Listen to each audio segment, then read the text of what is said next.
ভয়ের আড্ডা। যারা এখানে আসবে তাদের সমাপ্তি হবে অন্ধকারে। হ্যালো বন্ধুরা, ওয়েলকাম ব্যাক ভয়ের আড্ডার নতুন একটি এপিসোডে। তো আজকে যে ঘটনাটি আমি বলতে চলেছি সেটি এক বয়স্ক লোক আমাকে বলেছেন। তো তিনি যেইভাবে ঘটনাটি আমাকে বলেছে আমি ঠিক সেইভাবেই তোমাদের কাছে পড়ে শোনাচ্ছি। তো চলো বেশি কথা না বাড়িয়ে ঘটনায় যাওয়া যাক। তুমি কি কখনো ভেবেছ একটা ঘড়ি মৃত্যুর সঙ্গে জড়িত হতে পারে? না, আমি আজ কোনো সিনেমার গল্প বলছি না, এটা একটা সত্য ঘটনা যা ঘটেছিল নদিয়ার শাহপুর গ্রামে প্রায় 14 বছর আগে। সেই পুরনো বাড়িটা আজও আছে রাস্তার একেবারে শেষ প্রান্তে। বাড়িটা একসময় ছিল জমিদারের, কিন্তু এখন কেউ ওখানে থাকে না, কারণ ওই বাড়ির ড্রয়িং রুমে একটা বড় দেয়াল ঘড়ি আছে, আর সেই ঘড়িটা রাত 12টা 33 মিনিটে থেমে যায়। 2011 সালে জুলাই মাসে শহর থেকে এক দম্পতি আসে, রজত আর মীরা।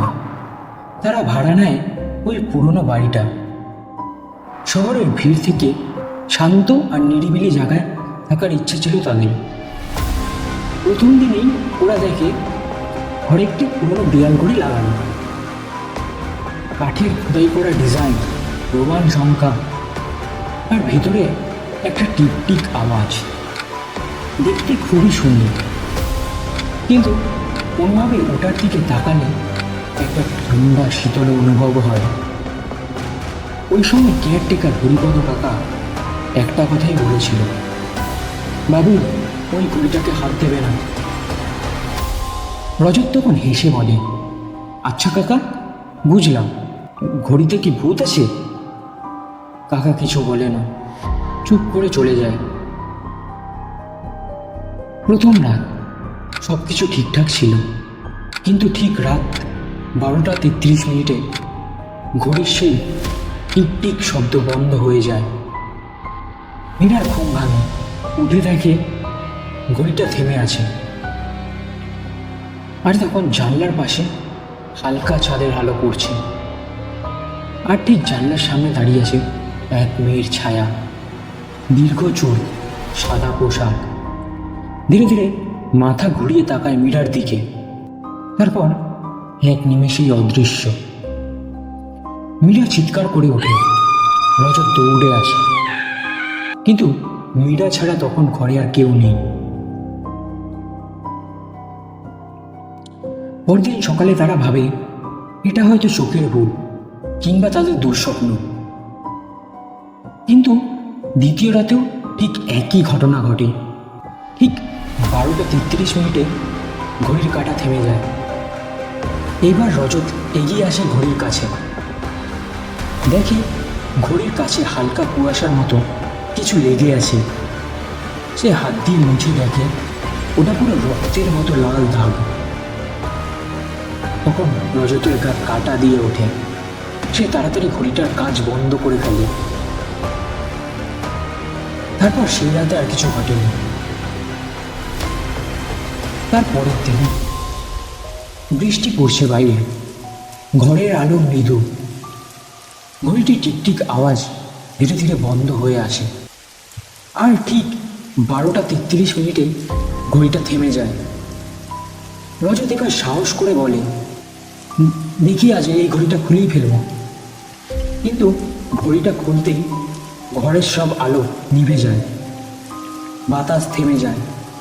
হঠাৎ ঘরের ভেতর থেকে এক মেয়ের কণ্ঠ, থামিও না, সময় থামিও না।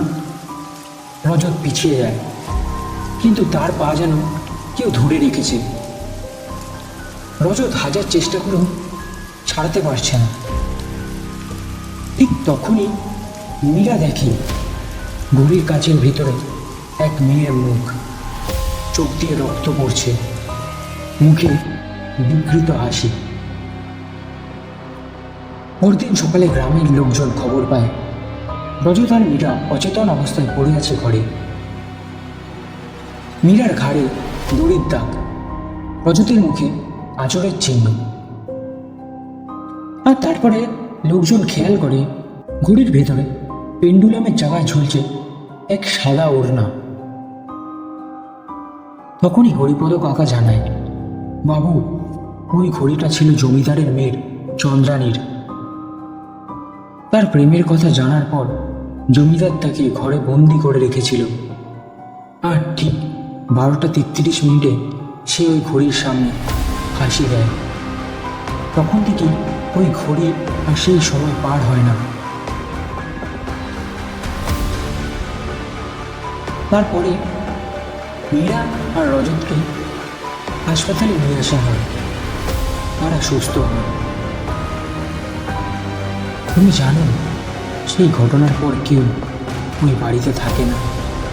বাড়িটা আজও দাঁড়িয়ে আছে, আর ঘড়িটা আজও ঠিক 12:33 থেমে যায়। লোকজন বলে, যদি কেউ সেই সময় ঘড়িটার কাছে তাকায়, নিজের মুখটা দেখা যায় না, দেখা যায় এক অচেনা হাসি।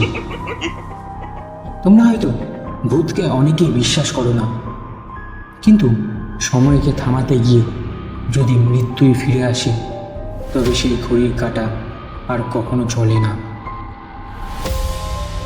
তো বন্ধুরা, এই ছিল আজকের ঘটনাটি তোমাদের কেমন লাগলো প্লিজ কমেন্ট করে জানিও। যদি ঘটনাটি ভালো লেগে থাকে তো লাইক, কমেন্ট, সাবস্ক্রাইব করে দিও। ঘটনাটি যদি তোমরা ফেসবুক পেজে দেখে থাকো তাহলে চ্যানেলটিকে ফলো করে দিও। আবার দেখা হবে নতুন একটি এপিসোডে। ততক্ষণের জন্য ভালো থেকো, সুস্থ থেকো।